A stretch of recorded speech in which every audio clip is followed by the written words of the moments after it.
जी हाँ, पहले 7 करोड़ घोटाले मामला खुलासा होता है। उसके बाद कहा जाता है कि करीब 200 करोड़ से ज्यादा का घोटाला हो रहा है राम मंदिर में।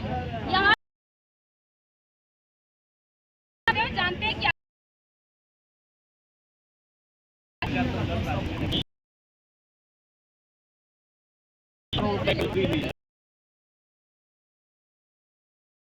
शासन के सत्ता में 200 करोड़ करते हैं।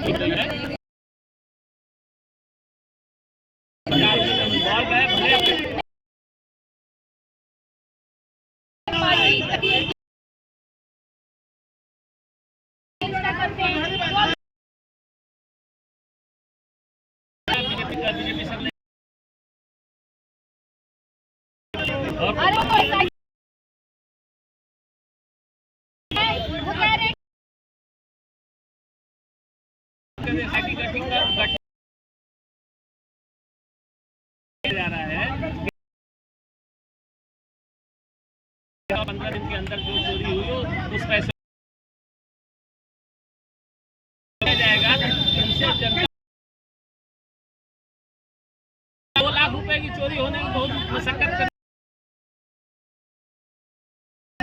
इतनी बड़ी नकद कैसे चली गई? आप जनता को ये भी तो जानना चाहिए। उनको ये भी पता चाहिए कि बड़ी चोरी कहाँ से होगी, कैसे गई, क्या वहाँ सीसीटीवी कैमरे कहती थी हिंदू खतरे में, लेकिन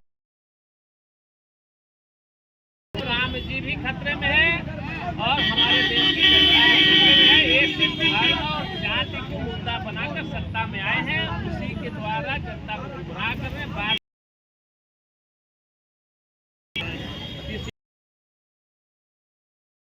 जांच इंक्वायरी लोगों को बैठा रहे हैं। इनके खिलाफ कोई बोलेगा तो उसके लिए सीबीआई जांच हो जाएगी। आपकी पार्टी का नाम है और आप ऐसे बोल रहे हैं कि बीजेपी जो है वो राम मंदिर और सब चीजों मध्य प्रदेश की घटना ले लीजिए। गौ माता की रक्षा, गौ माता की सेवा करने वालों को 14 लोगों को आजीवन कारावास, उनकी सत्ता सरकार वहां पे रही। तबस्सुम खान की कोर्ट में इनकी तरफ से कोई ऐसा वकील नहीं पेश हुआ कि किस आधार पर इनको जो है। जब अखिलेश यादव इस चोरी पे सवाल उठाते हैं, जांच की मांग करते हैं, तो जो बीजेपी के समर्थक हैं वो कहते हैं कि वो क्यों सवाल उठा रहे हैं, उनका तो कोई हक ही नहीं बनता है क्योंकि वो मंदिर ही नहीं जाते हैं। अरे ठीक है, अखिलेश हर किसी व्यक्ति के, हर देश के सभी व्यक्ति के पास ये अधिकार है। अगर इतनी बड़ी चोरी हुई है, राम मंदिर में चोरी हुई है, तो सवाल उठाने का अधिकार है। इतना बड़ा कैश अब योगी आदित्यनाथ दे देगी पहले जांच करा के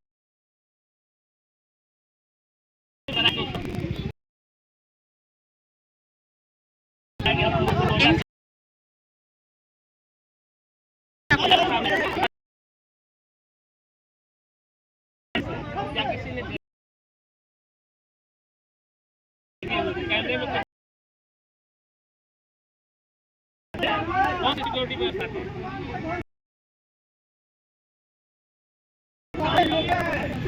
तो जनता को भरने का और सामानों के हाथों में धूल झोंककर चोरी की जा रही है, गुमराह किया जा जो एनकाउंटर किया गया है वो एनकाउंटर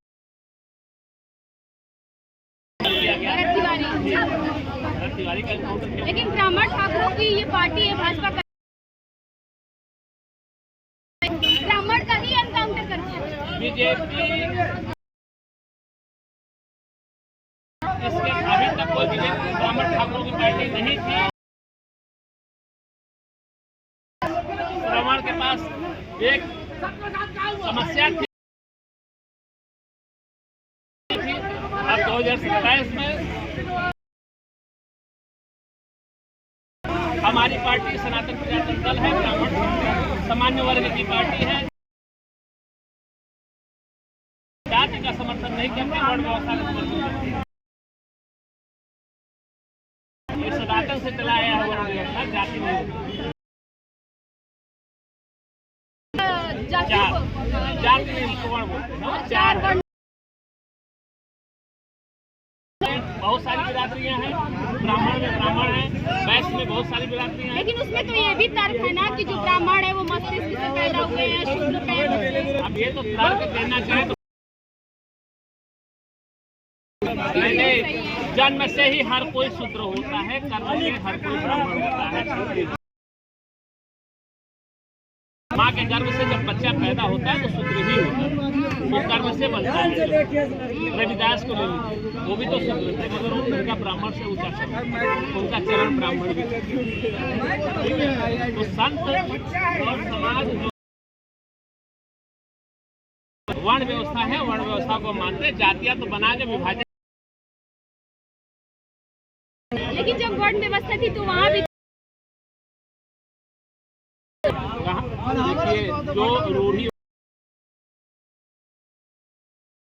हर कोई किसी के साथ अन्याय नहीं किया। बाबा साहब को ले लीजिए, उनको पढ़ाने वाले बात है कि उनको सताया आज नहीं सताया जा रहा है। जो लोग अपने से परेशान हो रहे हैं उनको लोग परेशान कर रहे हैं, और जो लोग जागरूक हैं उनको भी कोई परेशान नहीं। तो हम नहीं कर सकते, लोग सताए जा रहे थे। हाँ, इन्होंने जो सही कहा, एक बात मैं सहमत हूँ कि सारे लोग सताई नहीं थे, सारे लोग नहीं सताते थे, इसलिए इस व्यवस्था को संविधान द्वारा कुछ बदलाव